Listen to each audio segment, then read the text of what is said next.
भगवान राम के बारे में कुछ ऐसे थे अंबेडकर के विचार। भारत की राजनीति का ये दुर्लभ पल है जब एक राज्यपाल की दिलचस्पी वर्तनी सुधार में हो जाती है। राम नाईक पिछले करीब एक साल से अंबेडकर को अंबेडकर करवाने के लिए आतुर थे। चूंकि बाबा साहब अपने हस्ताक्षर में भीमराव रामजी अंबेडकर लिखा करते थे। बाबा साहेब के पिता का नाम रामजी मालोजी सकपाल था। अब बाबा साहब का नाम उत्तर प्रदेश के सरकारी दस्तावेजों में भीमराव रामजी अंबेडकर हो जाएगा, लेकिन राम नाईक ने यह नहीं बताया कि बाबा साहब हस्ताक्षर के अलावा और कहाँ इसी नाम का प्रयोग करते थे।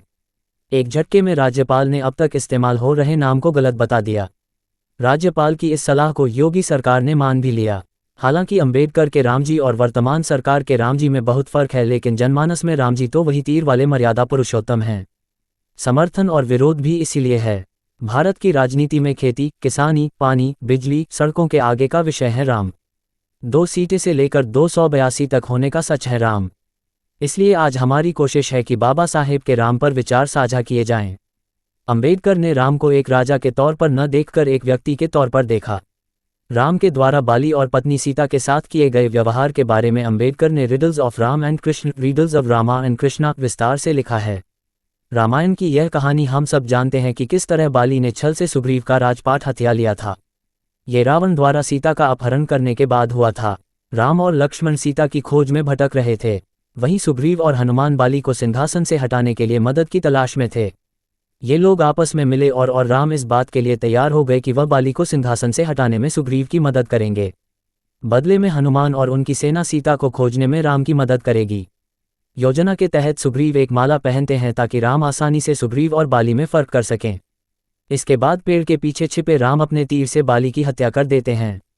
इतनी कहानी रामानंद सागर ने दूरदर्शन पर भी दिखा दी थी, लेकिन रामानंद सागर ने अंबेडकर के बारे में कहाँ दिखाया, और जब दिखाया नहीं तो जनता तक राम की एक ही व्याख्या पहुंचती रही। अब इतनी फुर्सत कहाँ किसी को होती है कि आर्काइव्स में खोजकर अंबेडकर को पढ़े। अंबेडकर ने रामायण की इस घटना के बारे में लिखा, ये रामायण में राम के चरित्र पर सबसे बड़ा धब्बा है। यह एक ऐसा अपराध था जो बिना उकसावे के किया गया था। बाली की राम से कोई दुश्मनी नहीं थी। यह एक कायराना हरकत थी जो निहत्थे बाली के साथ हुई थी। यह एक सुनियोजित हत्या थी। सुग्रीव और हनुमान द्वारा जमा की गई सेना के साथ राम ने लंका पर आक्रमण किया। विभीषण को सत्ता सौंपने की बात कहकर रावण और उसके बेटे की हत्या में उसकी मदद भी ली। रावण को मारने के बाद राम ने जो सबसे पहला काम किया वह था रावण का पूरे सम्मान के साथ दाह संस्कार। इसके बाद उन्होंने विभीषण का राजतिलक किया। राजतिलक खत्म होने के बाद उन्होंने हनुमान के जरिए सीता को यह संदेश भिजवाया कि वह, लक्ष्मण और सुग्रीव पूरी तरह ठीक हैं। युद्ध के बाद राम सीता के पास न जाकर विभीषण के राजतिलक में गए। विभीषण की ताजपोशी के बाद भी वह खुद सीता के पास नहीं गए बल्कि हनुमान को भेजा। सीता ने हनुमान के सामने राम को देखने की इच्छा जताई। सीता को राम के पास लाया गया और फिर जो वह अपनी पत्नी से कहते हैं वह अपने आप में चौंकाने वाला है। जिस तरीके से राम ने लंका में सीता से मिलने पर उनसे बात की थी उस पर किसी भी सामान्य इंसान के लिए विश्वास करना मुश्किल हो जाएगा। अंबेडकर लिखते हैं कि सीता के आने पर राम कहते हैं, मैंने तुम्हें शत्रु को हराने के बाद पुरस्कार के रूप में जीता है। मैंने अपना सम्मान वापस पाया है और अपने दुश्मन को सजा दी है। लोगों ने मेरी सैन्य ताकत को देखा है और मुझे खुशी है कि मैं यहाँ रावण को मारकर उस अपमान को मिटाने आया था। मैंने ये मुसीबत तुम्हारे लिए नहीं उठाई। राम यही नहीं रुकते, वह आगे कहते हैं, मुझे तुम्हारे आचरण पर शक है। तुम्हें जरूर रावण द्वारा बर्बाद कर दिया गया होगा। जनकपुत्री, तुम जहां चाहो जा सकती हो, मेरा अब तुमसे कोई वास्ता नहीं। मैंने तुम्हें वापस पा लिया, मेरा वही उद्देश्य था। मुझे नहीं लगता कि रावण ने तुम जैसी सुंदर स्त्री का फायदा उठाने का मौका छोड़ा होगा। यह आज के वक्त कितनी परेशान करने वाली बात है कि पति शक कर रहा है, बिना ठोस कारण के अपनी पत्नी से अलग हो रहा है। यहाँ स्वीकृति की बात नहीं करूंगी क्योंकि इस टाइट पैक कहानी में इसकी जगह भी नहीं बन पाती। खुद को सही साबित करने के लिए सीता को अग्नि परीक्षा देनी पड़ी और वह उस परीक्षा से बिल्कुल पाक होकर निकली। सारे ईश्वर इस बात से संतुष्ट हो गए कि सीता बिल्कुल पवित्र हैं और इसके साथ ही राम उन्हें अपने साथ अयोध्या ले आए। मतलब पति पत्नी के रिश्तों के बीच देवताओं का दखल भी था। आगे अंबेडकर लिखते हैं कि अयोध्या आने के बाद राम राजा बने और सीता रानी। वाल्मीकि ने अपनी रामायण में लिखा है कि रानी बनने के कुछ दिनों बाद ही सीता गर्भवती हो गईं। हर जगह ये बात फैलने लगी कि सीता जरूर रावण से ही गर्भवती हुई हैं। राम इस आक्षेप से चिढ़ गए। वह घृणा की भावना से भर गए जो कि स्वाभाविक था। जब भद्र ने उन्हें सीता के बारे में उड़ रही अफवाहों के बारे में जानकारी दी तो राम ने अपने भाइयों से यह बात साझा की और कहा, सीता ने अग्नि परीक्षा दी थी। ये साबित भी हुआ था कि वह पूरी तरह पवित्र हैं और उन्हें सीता की मासूमियत और पवित्रता पर पूरा भरोसा है, पर प्रजा सीता को बदनाम कर रही है और मुझे शर्मिंदा। इज्जत सबसे बड़ा धन है। मैं यह अपमान और बदनामी सहन नहीं कर सकता और खुद को इस अपमान से बचाने के लिए मैं तुम्हारा यानी सीता का त्याग भी कर सकता हूँ। उन्होंने अपनी पत्नी को गर्भावस्था में ही जंगल जाने का फरमान सुना दिया और उन्होंने यह फैसला अचानक ही नहीं लिया था। अंबेडकर के मुताबिक इससे ये दिखता है कि किस तरह उन्होंने खुद को इस बदनामी से बचाने के लिए सीता को त्यागने का रास्ता चुना।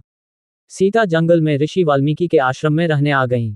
इसी दौरान उन्होंने लव और कुश को जन्म दिया, पर इन 12 सालों के दौरान एक बार भी आदर्श पति और पिता ने अपने परिवार की खबर तक नहीं ली। फिर एक यज्ञ के आयोजन के दौरान राम की मुलाकात अपने बेटों से होती है। सभा में ऋषि वाल्मीकि सीता को लेकर आते हैं। इसके बाद राम कहते हैं, सीता ने अपनी पवित्रता साबित करने के लिए लंका में अग्नि परीक्षा दी थी, इसलिए मैं उसे वापस अपनाता हूँ। लेकिन यहाँ मौजूद लोगों को अब भी सीता पर शक है, इसलिए सीता को एक और अग्नि परीक्षा देनी होगी ताकि यहाँ मौजूद लोगों उसके साक्षी बन सके। सीता ने अपने हाथ जोड़कर कहा, मैंने राम के अलावा कभी किसी दूसरे पुरुष के बारे में सोचा तक नहीं था, इसलिए मुझे धरती में समा जाने दीजिए। सीता इन शब्दों के साथ ही धरती की गोद में समा गईं। सीता ने राम के पास लौटने से बेहतर मृत्यु को गले लगाना उचित समझा। बाबा साहब लिखते हैं कि वाल्मीकि ने राम के राजा बनने के बाद के जीवन का विस्तृत वर्णन किया है। ऐसा कहा जाता है कि राम के राज में अकाल मृत्यु नहीं होती थी, लेकिन एक बार एक ब्राह्मण लड़के की मृत्यु हो गई। माना गया कि राज्य में जरूर कोई शूद्र तपस्या कर रहा है, अर्थात धर्म के खिलाफ जा रहा है। राम भेष बदलकर खोज में निकले और पाया कि एक शूद्र तपस्या कर रहा है। दरअसल शंबुक अपने स्वर्ग में जाने के उद्देश्य से तप कर रहा था। राम ने शंबुक को बिना किसी चेतावनी के उसका गला धड़ से अलग कर दिया। ब्राह्मण लड़के के शरीर में प्राण आ गए। अर्थात राम के राज्य में जाति बहुत अहम चीज थी। ऐसे में बाबा साहब के नाम में रामजी जोड़कर भी बीजेपी की सरकारें उनके आसपास नहीं भटक सकती। उसी तरह जैसे ताजमहल को तेजो महल नहीं किया जा सकता। सड़कों और गलियों के नाम बदल देने से मुगलों का इतिहास मिट नहीं जाता। महाराणा प्रताप को अकबर से जितवाकर भी इतिहास बदल नहीं जाता। पोस्ट ट्रुथ के जमाने में ये लिखते हुए डर भी लग रहा है, क्योंकि अज्ञान में डूबी सरकारें अधकचरे ज्ञान पर गुमान करना कहाँ छोड़ती है। वैसे राम नाईक एक बात छिपा ले गए। हमने राजस्थान विधानसभा की वेबसाइट पर राम नाईक के बारे में विस्तृत जानकारी निकाली। राम नाईक का जन्म भी उसी महाराष्ट्र के सांगली में हुआ है, जहां बेटे के नाम के बीच में पिता का नाम लिखने का चलन है। राम नाईक के पिता का नाम श्री दामोदर, इस हिसाब से उनका नाम होना चाहिए राम दामोदर नाईक। उम्मीद है राम नाईक इस पर भी विचार करेंगे। सूचना सिर्फ मान्यताओं और जानकारियों पर आधारित है। यहाँ ये बताना जरूरी है कि यह मेरा वीडियो किसी भी तरह की मान्यता जानकारी की पुष्टि नहीं करता है। किसी भी जानकारी या मान्यता को अमल में लाने से पहले संबंधित विशेषज्ञ से सलाह लें। धन्यवाद।